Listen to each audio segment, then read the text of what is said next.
Hi, hi. This is Robert Chambers, and I live in Austin, Texas.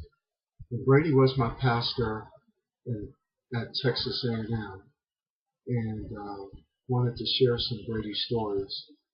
I've already shared on Brady's Facebook page about how I became one of his roommates while I was in college, and I was his roommate for I'd say at least a year.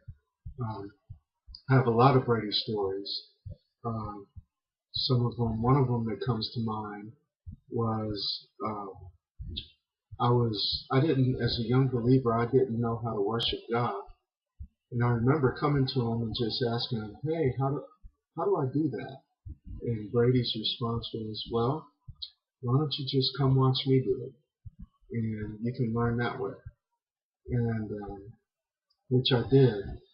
And that really had a huge impact on my life, even to this day. Um, some other things, I remember we used to play a lot of spades, and it always blew me away that Brady, I don't think I've ever saw Brady lose a game of spades. That was just something else. Even, of course, I always played against him. I think him and Elizabeth Luke, they played on the team a lot.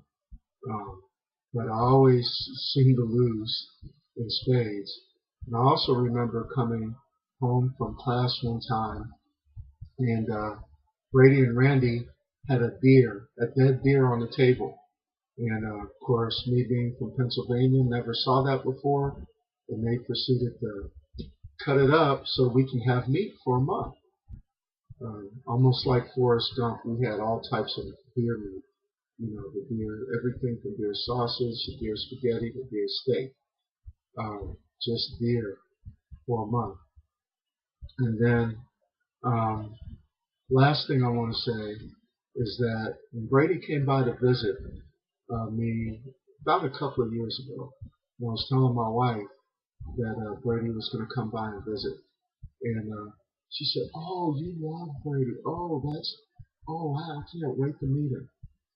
And um, I remember when Brady came by, he did kind of what it says in Matthew 5, that if you're bringing your gift to the altar and you believe if your brother has a grievance against you, go to your brother.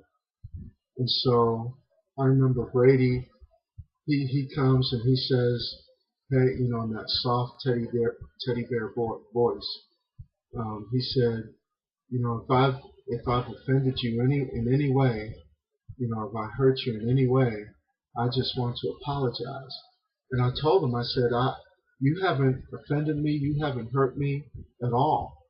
As a matter of fact, my wife has said all the time, how I've always spoken very highly of Brady, which I have. And, I'm going to really miss him. I love you, Brady. I'm going to miss you a lot. And I really appreciate the eternal impact that you've had in my life.